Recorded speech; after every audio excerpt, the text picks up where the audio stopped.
and welcome to Getting It Done, a podcast about music, education, and life lessons. I'm your host, Tim Rausenberger, and today is Thursday, April 4th, 2019. This is episode 264, Respect in the Classroom, the 3 R's. Tonight, our live episode will be rescheduled. Episode 265 will be on Friday at 7 p.m. Hopefully you can join us, where we will be on the road, driving around, listening to music, and committing random acts of kindness. But for today's episode, we're going to talk about something that's extremely important in our world: respect. And you'll notice that the music I've chosen in the background is a little bit off today. Why? Because it's music that reflects chaos, which is something that may be prevalent in your classroom, in your home, in any type of setting that may involve large amounts of people, small numbers of people, of all different ages. Because unfortunately, this is all too common in the 21st century. So let's talk about it, and let's get into the 3 R's for respect.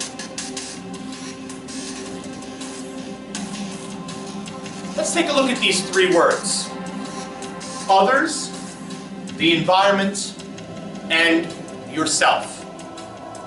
When you see these 3 words, what are the things that come to mind first? When you think of respect for others, what do you think of? In a school setting, is it a principal or an administrator? Is it the teacher? If we're respecting the environment, are we thinking right away about trees and plants and wildlife? And respecting yourself, is it about loving ourselves? Well, sort of, but not exactly. We're going to delve a little deeper today and talk about each of the 3 as they can apply to your own situations. Respect for others. In a school setting, certainly a principal or administrator needs to be respected. This is obvious. The reality of the situation is, if you're an educator watching this right now, we know that administrators are extremely busy people. And the reality is that in a 180-day school year, you are responsible for your classroom. And while you may get some help from time to time, people are busy.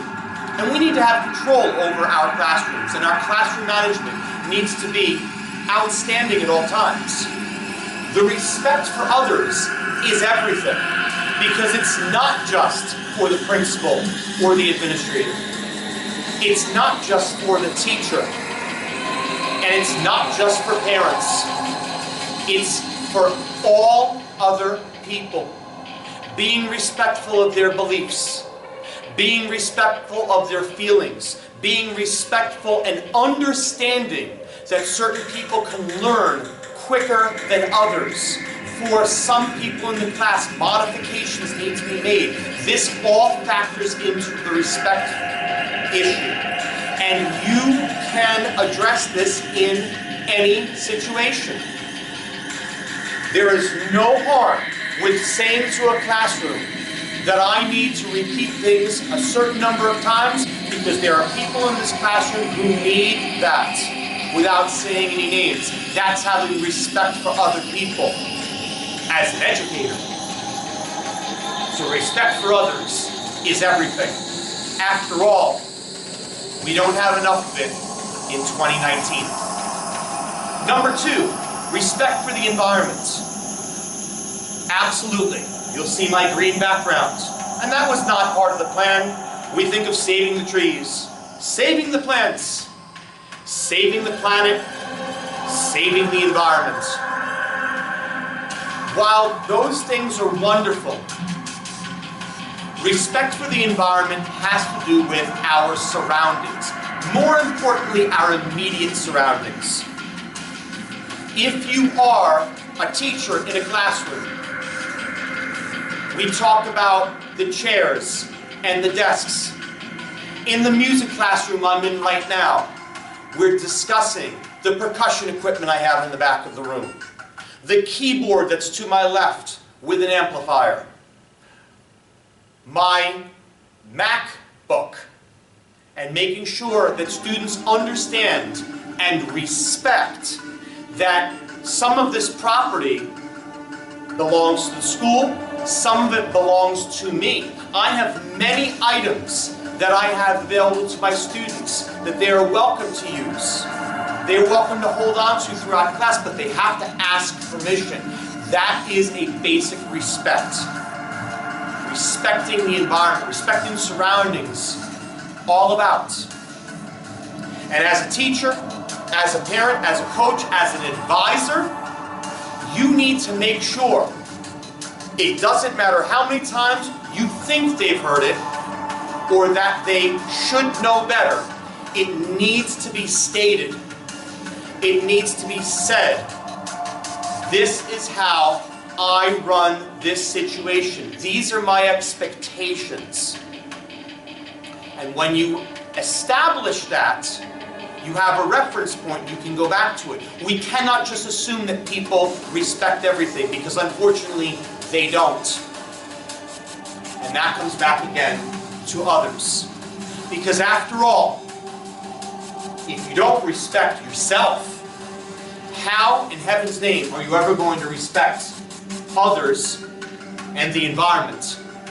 Because respecting yourself is the #1 goal for all human beings. It's not just about loving yourself and having that high opinion of yourself. Some people do struggle with self-esteem. Some people do struggle with depression, anxiety, other types of conditions where it's very difficult to have that type of feeling at all times. I certainly do not have blemish-free days where at all times I have emotions that stay on an even keel. Not at all. I'm a human being just like everyone else, and there are things that will upset me from time to time. But if we have core values established in our young people, then the respect can be there for themselves.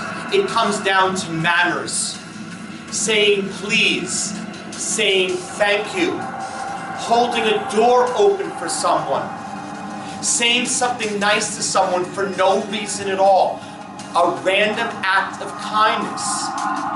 This is respecting yourself.